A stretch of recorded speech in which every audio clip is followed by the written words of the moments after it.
यूं तो हमारा देश भारत विश्व में अपने स्थानीय सौंदर्य और विविध संस्कृतियों के लिए काफ़ी प्रचलित है, लेकिन भारत एक ऐसा भी देश है जहां हजारों साल पहले से ही लोग भूत पिशाच में काफ़ी विश्वास रखते हैं। हमारे देश में कई भूतिया कहानियां काफ़ी प्रचलित हैं और कई ऐसी भी जगहें हैं जहां भूत प्रेत का साया है।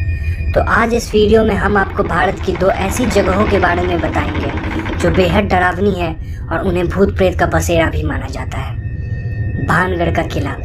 राजस्थान के अलवर जिले का भानगढ़ भारत के सबसे कुख्यात भूतहा किले के रूप में जाना जाता है। ये दुनिया के टॉप मोस्ट हॉन्टेड जगहों में भी गिना जाता है। भानगढ़ का किला अपने आप में रहस्यों को समाये हुए है।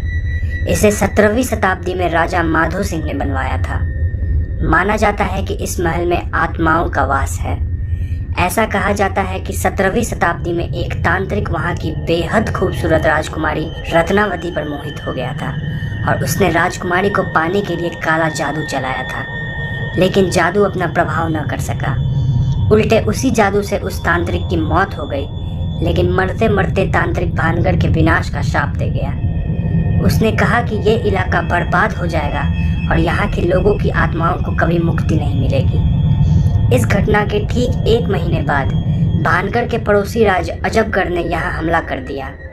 इस लड़ाई में राजकुमारी सहित भानगढ़ के सभी निवासी मौत के घाट उतार दिए गए। उस दिन से भानगढ़ वीरान जगह में तब्दील हो गया।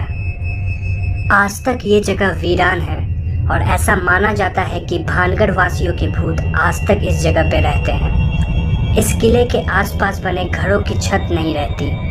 अगर कोई इन छतों को बनवा देता है तो वो सूर्यास्त होते ही अपने आप चटक कर टूट जाती है।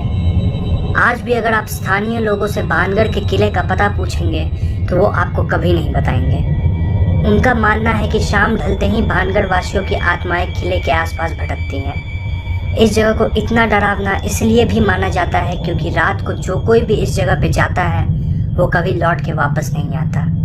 कई लोगों ने इस किले में रात को जाने की कोशिश की, लेकिन कोई भी अपना अनुभव बताने के लिए जीवित नहीं बचा।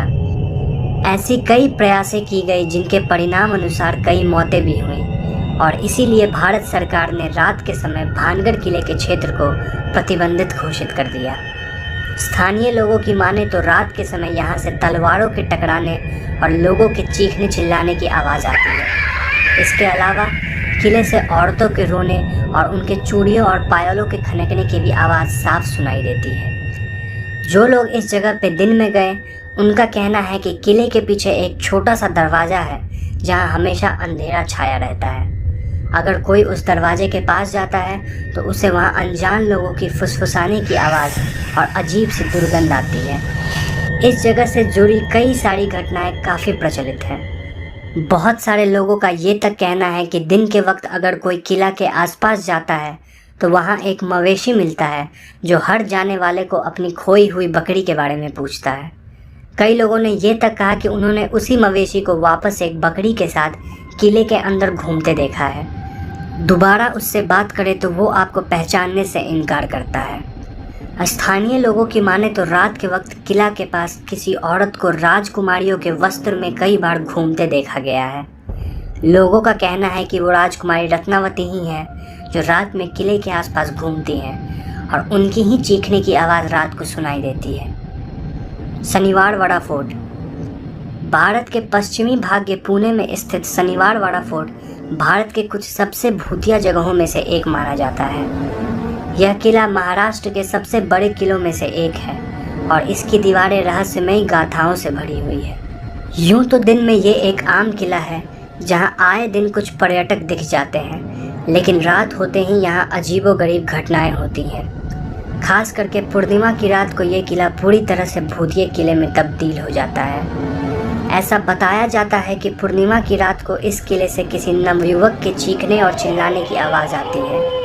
ये आवाज़ें इतनी डरावनी और भयावह होती है कि इनका अनुभव करने वाले लोग शनिवारवाड़ा का नाम सुनते ही दहल जाते हैं।